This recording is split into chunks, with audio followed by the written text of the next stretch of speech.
Alors, donc, petite vidéo pour expliquer comment utiliser Excel afin de traiter des données de stations GPS afin de mesurer le déplacement relatif des plaques. Donc, concrètement, comment ça fonctionne finalement déjà les déplacements des plaques? Comment on fait pour les représenter graphiquement sur une carte? Par exemple, ici, comment on a fait pour obtenir ces flèches-là? Donc, tout d'abord, il faut que l'on ait le déplacement en latitude et le déplacement en longitude.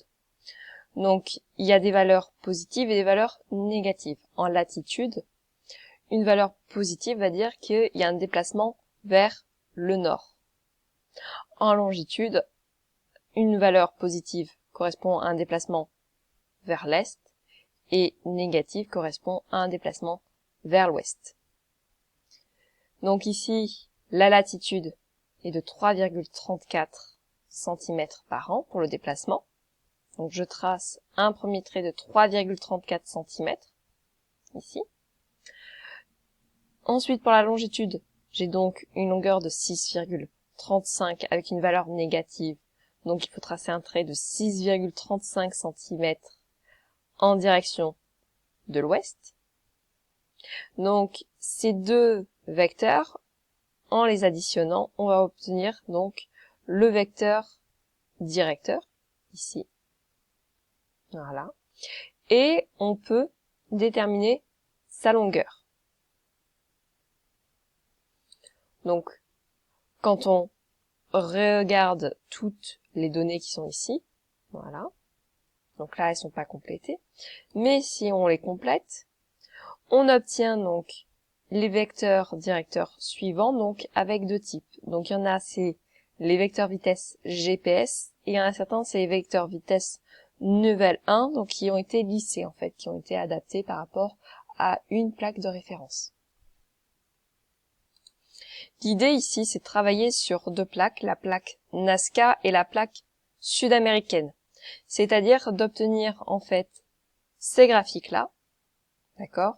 Donc avec les déplacements en latitude et en longitude pour chacune des deux plaques qui sont situées, une sur la plaque Nazca pour la station EISL et une sur la plaque sud-américaine pour la station SANT. Donc je devrais obtenir 4 courbes comme ceci. Et en fait, les coefficients directeurs de chacune des courbes me permettent en fait de déterminer le déplacement. Donc c'est-à-dire, là par exemple, pour la latitude pour la station EISL, j'obtiens un coefficient directeur de moins 0,71, donc ce qui correspond à un déplacement de 0,7 cm par an. Donc ici, on est en latitude, donc ça veut dire que je vais avoir un déplacement de 0,7 cm vers le sud. Ici. D'accord ? Je regarde pour le déplacement en longitude, donc là j'ai 6,5 cm par an en longitude, donc je vais avoir un déplacement de ce côté de 6,5, ok.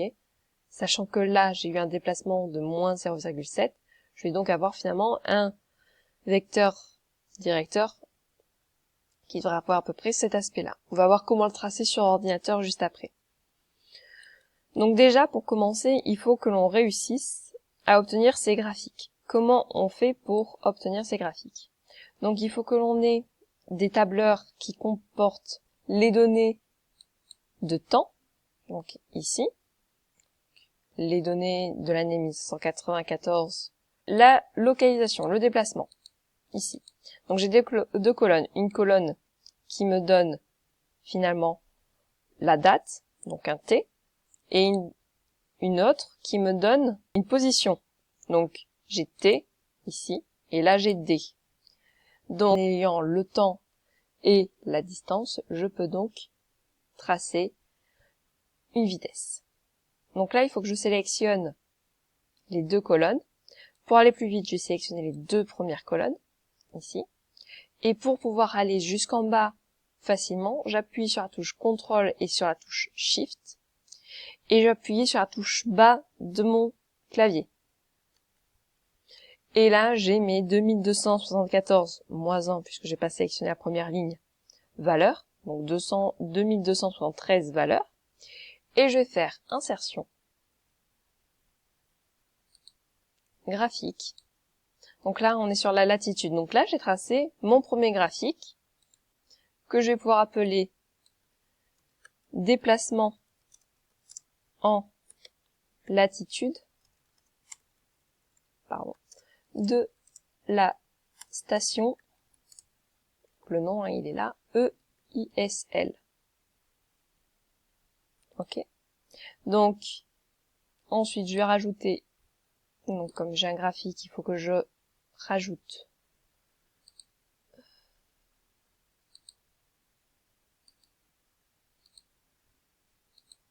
voilà, les titres des axes. Hop, donc ici, on est sur la date.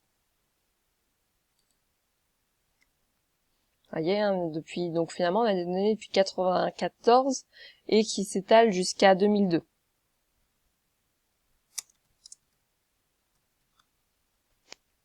Voilà. Je peux rajouter aussi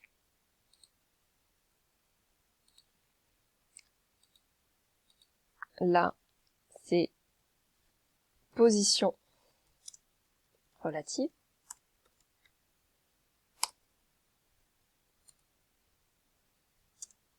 En centimètres. Ok. Donc, ici j'ai centimètres, ici j'ai les années. Je vais pouvoir tracer ce que l'on appelle une courbe de tendance. Donc, une courbe de tendance, c'est une courbe qui passe par le plus de points possible. Et je vais choisir linéaire et je vais demander à afficher l'équation sur le graphique. Donc, j'ai ici mon équation. Voilà. Donc, avec mon coefficient directeur qui me donne, en fait, ma vitesse. Ok? Coefficient directeur me donne la vitesse. Une vitesse, c'est donc égal, c'est exprimé, en centimètres par an. Ça veut donc dire que si je regarde par rapport à mon graphique, ici, j'ai donc mon Y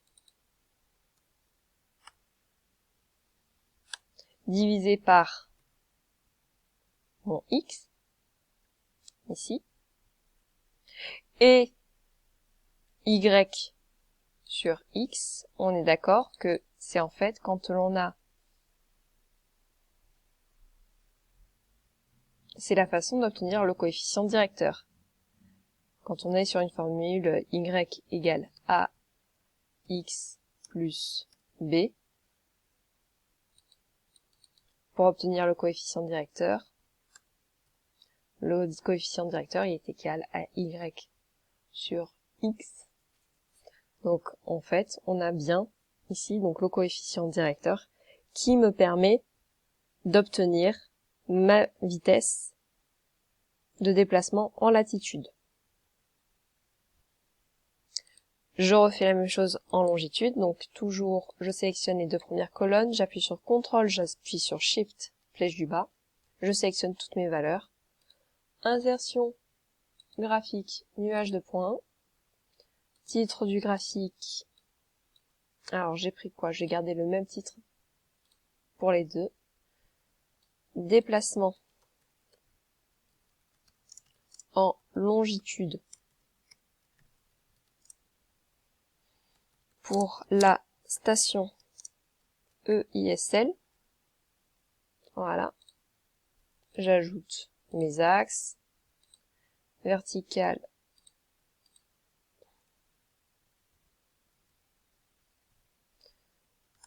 Position relative en centimètres.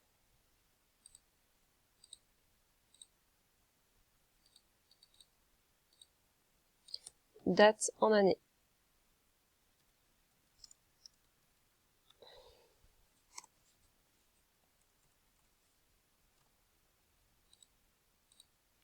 Donc ici, maintenant, il me reste plus qu'à ajouter, encore une fois, la courbe de tendance linéaire avec l'équation sur le graphique. Donc avec mon coefficient directeur qui est égal à y égale 6,5 cm par an. Donc, on va créer, non, je crois que normalement j'ai le tableau. Voilà, j'ai le tableau qui est ici, donc je vais le compléter. Avec une zone de texte. Donc on est sur EISL, ici. On va réduire, on va adapter la taille après. Donc latitude, on a dit moins 0,7, moins 0,71, moins 0,71.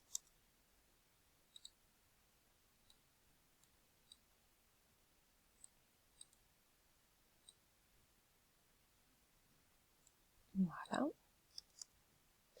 Et donc en longitude, 6,54. 6,54. Maintenant, on va essayer de calculer le vecteur résultant, ou vecteur directeur. Donc, cette flèche-là, on va essayer de déterminer sa longueur, en fait, par le calcul. Comment on peut faire? Si on regarde bien, donc, ce vecteur, il a été obtenu par l'addition de ces deux vecteurs, ici.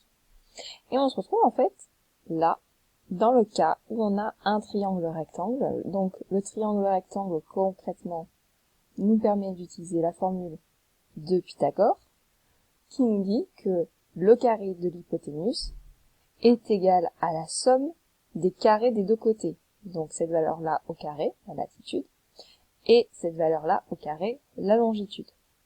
Donc je vais dans mon fichier Excel pour aller plus vite. Je vais taper égal racine, donc pour avoir la valeur de mon hypoténuse directement et pas le carré de mon hypoténuse. Donc racine de ma longitude au carré. D'ailleurs, si on arrondit correctement, on va obtenir 6,55 plus ma latitude au carré.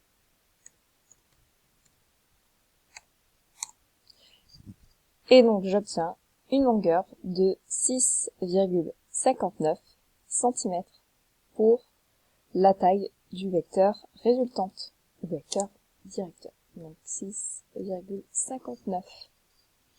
Donc maintenant, on va pouvoir passer à la méthode pour pouvoir tracer, donc finalement, le vecteur vitesse.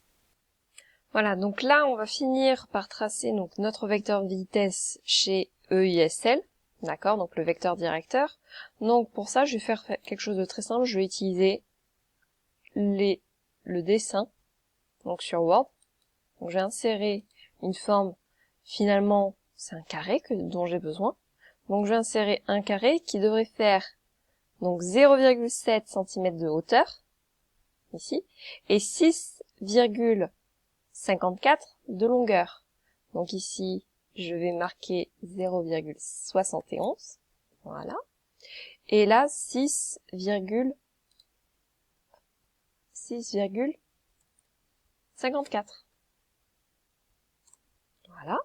Je fais un remplissage sans aucun remplissage, comme ceci. Et je vais pouvoir insérer,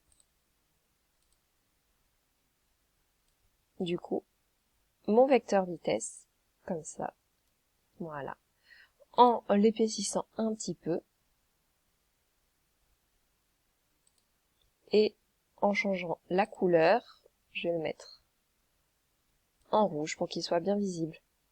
Du coup, je peux retirer finalement mon carré, qui m'a permis d'aider à le tracer. Et donc j'obtiens, donc voilà, mon vecteur vitesse qui a été tracé parfaitement sur ordinateur. Voilà. Donc après, il reste plus qu'à refaire avec Sent.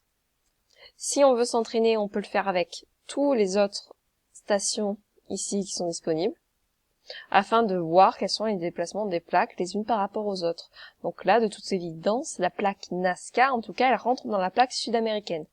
Après, est-ce que la plaque sud-américaine s'éloigne de ce côté, descend, ou bien vient à l'opposé, comme ceci. Ou peut-être qu'elle est immobile aussi.